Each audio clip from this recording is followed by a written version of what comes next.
Welcome to the Digital Agency Growth Podcast. I'm your host, Dan Englander. Andy, thanks for coming on the show. Hey, thanks for having me. Yeah, of course. So you're definitely doing interesting things in the marketing front. You have books out, you have courses focusing on what looks to be very useful tactical stuff, and that's great. So first, I'd love if you could take a minute to just kind of give us your backstory and how you got here and so on. Sure. Well, I got my start in e-commerce back in the early 2000s. I was working, as a lot of people did, for somebody else, and realized that I needed to make a change and decided to start my own agency in 2014 and do it in what I had been doing for the last 15 years of the time, which was managing e-commerce advertising. Very cool. And with that, one question I often like to ask people, because I went through the same process myself. I was working at a creative shop, kind of shuffling back and forth between sales and client service, selling animated video to big companies and stuff. And then I was able to do it from like kind of stair stepping my way out of the business. I self-published a book myself. This was years ago now. Got a few consulting clients, and then eventually you kind of like moonlighted and then took a kind of a part-time version of my current job, and then finally was able to just kind of step out. So how did you go about doing that, going from being employed to starting the agency? Sure. First, it's a whole new world, right? Because you go, even if you are great at what you do, it's a whole new skill set. And you really need to figure out how to market yourself and how to market your services and how to market and do so and compete with others who are doing it, who have been doing it longer. So it's really, for people thinking I do this, I'm really good at it, I could just start my own agency. There's more to it than just that. So the first step was really to figure out how to launch, how to get clients is really the biggest thing. You need to be able to provide them the service. Don't get me wrong, you want to provide a really good service. But if you don't know how to get clients, if nobody sees you, if nobody trusts your credibility, then everything else doesn't really mean anything. Yeah, and I definitely want to get into that. To take a step back, can you take us through, what you're doing, services you're typically providing, and the programs you have, and so on? Sure. I have a number of different programs, and all of them really go into my passion, which is helping small business increase their business and profitability. And so I do this in a number of ways. I've published 3 different books through the Make Each Click Count book series. I have my Make Each Click Count podcast. I have Make Each Click Count University, where I have different courses on my specialty, as well as others that I've brought in, different contributors to the university that show things that I am not an expert on. And I also take on private clients on a limited basis through my agency, True Online Presence. Yeah, very cool. So with that, I'd love to kind of zoom back in time again. And did you start out with the services model and the agency side, or the core side, or how did you kind of kick things into gear? Yeah, when I left, I had been with an e-commerce company who was doing pretty well. They were doing about $10 million a year in sales. And I had been directing and managing their marketing, online marketing in Google, in Yahoo at the time, and in Amazon. And we were spending, I'm trying to remember the numbers, maybe $500,000 or $600,000 a year. And so it was pretty good return on investment. And I had a lot of experience doing that. And I was like, well, I'll just take my experience and start my own agency and do it for a lot of people, was my thought. Yeah. So from that agency model, what were some of those early lessons, and what did it take for you to decide to kind of launch courses and go that route? Credibility, right? So I left and I had a number of contacts for doing it like 10 years of different service providers that were not offering my service, but offering related things. So I really specialized in Google Shopping, and I did then too. So I had data optimization companies that I knew that said, hey, if you need somebody reliable, go check out Andy, he can help you. And so that was a great way that really kickstarted my clients. But after that, I could do referrals and I could get that, but to grow, how do you do it? And it's really credibility, because there's a lot of people doing the same thing I'm doing it. There's a lot of people not doing it very well. And so you have to show that you can do it. right? And the best way is kind of like what you did. I self-published my first book and really went into what I did. Yeah, for sure. And it's funny because this is super timely because I'm about 80% through the first draft of a new book, and it's fun. I find that it's like it's really compelling to kind of think by writing, and it's been probably 5 years since the last one I put out there, so I'm excited about it. So I love to just hear, like how do you think about what a book does for your business now versus when you wrote your first one, maybe? I think it does a few things. I mean, reach is a good thing. I mean, you're selling it on Amazon if you're self-publishing it. I've had people contact me from all over the world. I have a clients in India. I have clients in Ireland. I mean, really all over where I wouldn't necessarily think of connecting because all my referrals, most of them are the US based. So, I mean, it gives you just a worldwide reach. And second is credibility. So before, when I just had an agency, I would get on a call with a prospective client. This is great for agency owners out there. I would get on a call with a prospective client and they're like, well, yeah, what do you know? How do I know you know it?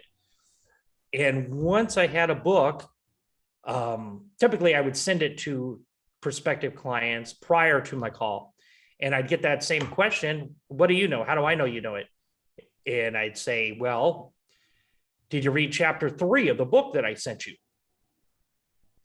And inevitably the answer is no, right? No, I didn't read it. But it gives you the credibility that just puts you above your competition. Yeah, yeah, for sure. And I think that in our world, in the agency world, there's a lot of people that know lots of interesting things and know how to do what they do if they've been around for long enough. And I think the one objection that I tend to hear is, well, I don't want to give away my secrets because then somebody, could run with what we do.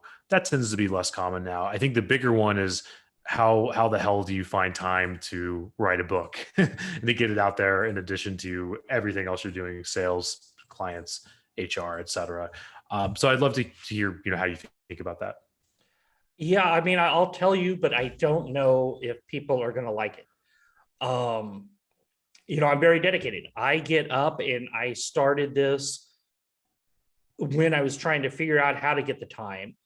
And I get up every day at 5 a.m. And I produce content until 7. So 2 hours of content building every morning, whether it's the book, whether I'm working on the university, whether I'm working on the podcast, I'm doing content. And that has really been the secret of trying to get everything out, right? And then not only do I do that, but then I start my day and I do my own marketing for about an hour or two before I get it. I mean, I have a team that does, a good part of the client work now, but I'm still involved day to day. But I do agency stuff and content producing before I get into the day to day management. Yeah, that's really important, and I kind of do some of the same, and I find that it's the thing that I enjoy most, and I think that's probably true for a lot of people. With that, I'd love to kind of hear how you think about content writ large. There's lots of I think it's interesting because a lot of our audience are agencies that do content production. They might write articles, they might produce videos or whatever. But I've found long form content to be something that's really tough to do out of house, and I think that's something I've heard a lot from a lot of people. So although you're not necessarily in a content production space, you're more into digital marketing and so on. I'd love to hear if you had to get content off your plate, or if you were going to build a business that you could walk away from, how easy or hard do you think it would be for you to step out of that seat, if that makes sense? That is a tough one. I don't know if and that is an ultimate goal of a lot of agency owners, is to eventually be able to walk away. But if you're producing the content and content is key, then how, and you're showing you're selling your personality, then how do you do it? I mean, I guess the slowly turn it over to somebody you trust and work with them on creating the content, but then you're stuck with that person. So that's really kind of the catch 22. personally, my thought is if I ever sold it and wanted to turn it away, is I'm using the content to grow the agency. And then it would be back to the referrals and to be large enough that it would be self-sustaining where you didn't need that content anymore. Yeah, for sure. And to shift gears a little bit and kind of get a little bit tactical, I'd love to just kind of hear how these things kind of slot into place, like in your own sales funnel and your own marketing funnel. And you don't have to get into like revenue numbers or anything specific like that. But I'm curious because I'm selfishly in the middle of the same process. We have courses and we're building out Facebook funnels and books. And so I'm wondering, like, is the goal ultimately to get as many people as possible into the consulting, or do you think about these things so it's a straight funnel, or do you think about these things differently or in kind of a more siloed way? If that makes sense. Yeah, it's tough. It's kind of I'm growing both of them simultaneously. So I have my private clients and the agency. But with any agency, there's limitations on how many clients you can take. I mean, one of the things I found when I first started is you're going up against these great big agencies where if you're a smaller account, what they will do is they will give you to a junior marketer.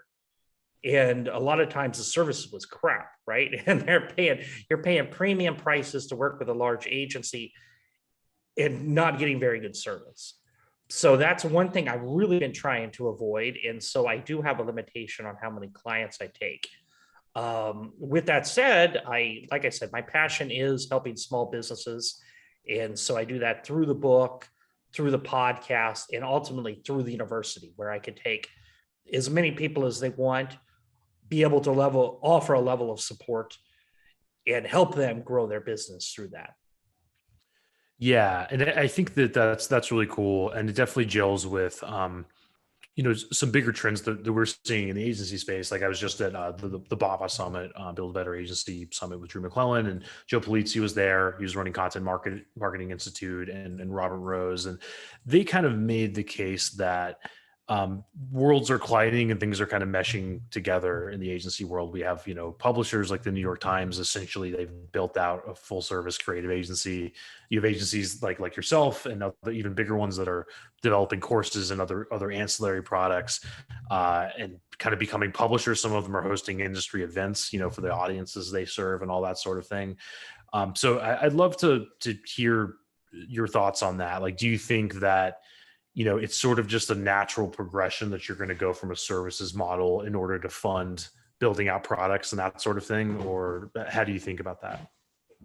Yeah, I mean, I think that it really just depends on how many people you want to serve as an agency owner. So, if I wanted to be just me and make, a healthy 6-figure income, it's pretty easy if you're an agency, if you want to do it. If you got the experience and you want to sell your time, it's not, it's not brain surgery. You can do it just by being able to establish credibility, being able to offer good service where you are getting good testimonials, showing your expertise through a book, through blogs, I mean, it's pretty easy. The question is do you want more and do you want to serve more people? And that's really where I am on trying to probably expand and give more out. And it seems the more people you serve, the better, at least the more fulfilled I am. So that's where I am with that and trying to grow. Yeah, and that sort of brings us to one of the more like reoccurring conversation points on our podcast, which is specialization. I think in the past I used to kind of think Key. of this as niching, right? And now I think of it a little bit broader. I don't think it necessarily has to mean niching. And you seem to be very specialized, right? You're focusing. It seems to be like ad optimization for growth stage e-commerce businesses. So I'd love to hear about that. How did you land on that? How tempted are you to go outside of that? How important is that for the health of your business? Huge, huge. Yeah, you can't say enough about that. When I started, like so many agency owners, when you're starting and you don't know how to really sell for your services, you will take money from anybody who will pay you. It doesn't matter what you're doing. If they want to pay you, you'll take the money. And if you are doing that, I mean, there's a few problems with it. One, how do you focus your marketing? You can't. How do you really get good at your craft if you're always learning new things? And even if you're doing the same craft, even if you're doing Google Ads, how do you do Google Ads for, as an example, how do you do it for e-commerce as well as for plumbers, for roofers, for any dentist? I mean, whatever. If you're doing anything, you should specialize in it just so you can focus your energy and your resources on offering the best service you can. And that's really how you're going to grow your agency and how you're going to be fair to your customers. Yeah, I couldn't agree more. And I'd love to dig into it a little bit more in terms of, the agency that's struggling with that. Maybe they have a bunch of different verticals, a bunch of different services they offer. It seems like there's a number of ways to do it, and one of the more interesting ones I heard was kind of like, specializing by audience, right, as opposed to anything else. So you might be really good at reaching, consumers in the Midwest or something, and then you do all sorts of services for those people. So I'd love to kind of hear your thoughts on that. Like, what are some of the viable ways to specialize that you've seen out there? And also, you've interviewed a lot of people on your show, so maybe you've seen some examples there. Sure. I mean, I would give it a few things. I would say, one, what do you like? Right? What interests you? Because if you are creating ads for something you don't like, or you're working with something you don't, what are the people you like? If you don't like working with, I don't want to pick on lawyers, but you don't like working on lawyers, then don't specialize in working with lawyers, right? Where is What's a sweet spot as far as where you're making the most money, right? Where can you offer the service and make more money? You don't want to even mess around with something you don't like and it doesn't pay you well. That's a double strike. And where do you get the best results? Because if you're getting the best results in one vertical, now mine's a little bit different, all right, because I specialize in e-commerce clients.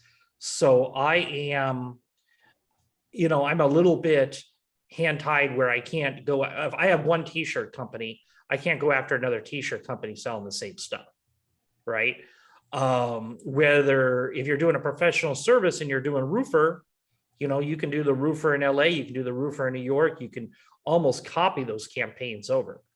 So it's really a nice way to scale if you're doing professional services. But I would think, where is the potential for profit? What do you like to do and where are you good at would be the three things I would Yeah. recommend somebody take a look at. Yeah, for sure. And with I guess one question that I think comes up for a lot of our audience is total addressable market, or TAM, the size of your market and that kind of thing. For example, like we sell into, a growth stage agencies probably roughly like 10 to, 100, 200 employees. And there's not unlimited number. There's probably 5-figure number of agencies in the US and Canada that fit that bill, something like that, I would guess. Um, so I'd love to hear your thoughts on that. Like, how big, it seems like e-commerce is a very big pie, but how do you think about the way you market in terms of the size of the market you're selling into long term? Well, I mean, it's key. You need to have a market, right? If you don't, if you're selling to, one-eyed wood carvers is your specialty, it's probably too niche to grow your company. Well, and you got to figure your goals, right? How big do you want to be? Do you just want, if you don't want to be that big and a few one-eyed wood carvers are all you need, then it doesn't need to be a big niche. So I think first you need to figure out what you want to do, what's your goals, where you're going to be happy, and then look, are there enough people that you could serve to make that happen? Yeah, for sure. It makes sense. And to shift gears a little bit, I'd love to get into what you're actually doing in terms of ad optimization and what you're seeing out there. I think obviously the thing that's shaken up everything is, iOS 14 and so on. So first, I'd love to just hear like how has iOS 14, if at all, affected what you're doing? Leave it at that. For my clients, I'm handling the paid ads on Google, Bing, and on Amazon if they're selling on Amazon. So there is no, I mean, for Google, most of my clients have the best ROAS, the best ROI coming out of Google shopping ads. And so there is no issue, right? There might be some issue with retargeting, But typically, that's not a huge piece of e-commerce sales. Most of it's going to be the direct, you see it once, maybe you buy, maybe you don't, maybe you come back later and buy, but optimizing for keywords, for products, and doing all that through Google Shopping is where most of my clients see the majority of their sales. Yeah, that's interesting to me. So I'd love to learn more about it because my understanding is that there's something like, and I think you have some material on this, like 97% don't buy immediately in a lot of cases. So why is that different in the e-commerce space? No, that's in the Google retargeting book that I have. Make each click count using Google retargeting, and it's not different. I mean, they don't buy, and it's all cookie based. So there is an iOS issue, but typically what I'm saying is for most advertisers using Google, retargeting isn't a huge piece of the sales they're producing. So, maybe it's 5%, maybe you can go up to 7 or 8, but it's not a big piece. Most of it is driven through the paid ads. It's going to come from shopping for e-commerce, 1, search, 2, and definitely display, 3. And retargeting is a piece of display. Right. Yeah, that makes sense. I guess this is kind of my loose impression of working with Google Ads is kind of like a novice in different lives throughout the years, is that it feels like a mature market. Like there's kind of like best practices.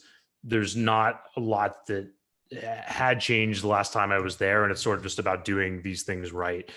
That said, I'd love to learn from you about that. Like, has the board been shaken up in ways? Are there things that have changed a lot from when you first started working on it to where you are now that you can talk about? Oh, yeah. Yeah. I mean, when I first started working on it, search was the big thing, right? And you know what search ads are, right? The ads that go on top, they used to go on the side, now they just go on top. But that used to be the biggest piece of the ads by a long way. And you're right. I mean, anybody, maybe because they're so easy, anybody can run a search ad, right? I mean, it's not hard. You put in the keyword, you write the ad, you put in the URL, you're done. You could write a search. It might not be a good search ad, but you can write it in 30 seconds. You could be up and running. However, most of the success for e-commerce goes through Google Shopping now. So those where you actually see the image when you do a search, the image, the price, the title, and that's different, right? So for shopping ads, you got to send your data feed into Google Merchant Center. You got to link it into your Google Ads, and then you got to serve the ads. And the catch is that there's no keywords. So Google is taking the keywords from your title and from your product description and matching it to user queries. And so the trick I shouldn't say trick, but the skill comes on trying to match which products for which keywords and how to do it, since there is no keywords. Yeah, and basically trying to figure out these kind of like emergent properties of people, not quite knowing what they want yet, and then getting presented with something that they might. If I have that right, and I think one we run Google Ads, and one experience that I've had is that for most businesses, unless it's a giant business, it seems like it's kind of the long tail, is where you have to live, and if you're bidding on a common keyword, it's going to be prohibitively expensive for lots of agencies, people in the B2B space, and that kind of thing, like our audience. So just love to hear how closely that maps to your experience. Like if we were to bid, like we do, for example, prospecting, sales consulting, et cetera, if we were to just bid on those keywords, we'd be up against, I don't know, Salesforce, like different CRMs that can just outbid us all day. So that kind of means we have to be back to the specialization and niche, sales prospecting for marketing agencies, et cetera. And then even in those categories, even in the long tail categories, over time, we're seeing more competition. Those clicks are more expensive, and so on. So I just love to hear, like, I guess my question is, how closely does that map with your experience writ large? No, and I mean, you made some good points, but what you were talking about is one of the reasons that I specialize in e-commerce, right? Because what you are doing is more of what a professional service does, is where you are doing search ads because you have no shopping ads. So Right. you're looking at, all you're doing is search, and you're doing retargeting. So I mean, there's a number of things that you could do there. I mean, typically, and I can tell you for my ads, which are search, I'm running Facebook ads because you can target a lot more. And I don't know if you know who Frank Kern is, but I'm a big follower of Frank Kern, and I put a lot of videos out. I mean, you could do the same thing on YouTube, but I would look at doing probably the YouTube ads opposed to doing just straight search ads for what you're doing. Now, it's different. I mean, because you're national. So you're going to be doing search ads throughout the country. And you're right, the long tail is probably where you could compete, but then is there the searches for it? What you may be better at doing is looking at running YouTube ads, which you can target a lot more into a call to action. YouTube ads are pretty cool through Google, because what you can do is you can even piggyback on other people's channels, right? And it's called hijacking the traffic, and target, put a little video out that runs in front of their YouTube channel when people go there. So it's a pretty cool process that I'll run for my own agency. But like I said, for my own clients, I only work now with e-commerce, which is a different game because you got the shopping ads, which work so well. Which, Yeah, goes back to the other way. That's why it's important to have a niche, right? On what you like to work with. yeah, absolutely. And that makes a lot of sense. And to hopefully bring this more to your core competency of e-commerce, we work with a lot of Amazon agencies and talk with lots of e-commerce agencies and that kind of thing. And my impression is that there's precious few people that actually understand the Amazon space and how to like manage one of these accounts and all the moving parts that go into that. Cause it's almost like people have been, they've been trained in marketing. And now in this context, they're having to balance operations, inventory, how these things kind of interact with each other. And there's very few people that can do that. So I'd love to just kind of understand, like, or hear how closely that maps to your experience and kind of like what you're seeing out there in terms of like the need for talent as it applies to Amazon. Yeah, Amazon is much different. They have it kind of broken out into the same for the paid ads, into the same kind of campaign to ad group to keywords, but it acts different. I mean, for one, it's going to be a cheaper click than Google. People are going to be even more ready to buy. So that's a great thing. But there's also other key subtleties. So with Google ads, it doesn't matter how much traffic your listing gets. Through paid ads, your SEO is completely separate, right? Where you appear organically. That's not the case with Amazon. So when you are doing paid ads, you're going to get cheaper clicks if you're actually sending organic traffic, whether you're running Facebook ads into your Amazon ads. So it's interesting. Going after generic words is a big thing. But yeah, no, I see a lot of people that'll come to me and say, manage my Amazon ads. And maybe because it's newer, maybe because it's changing a lot quicker, the interface.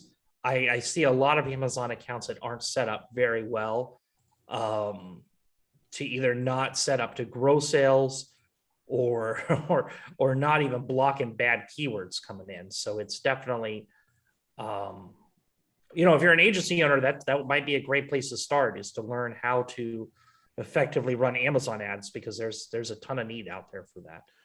Yeah, and it's changing fast, and there seems like there's a real Wild West dynamic. So that makes a lot of sense.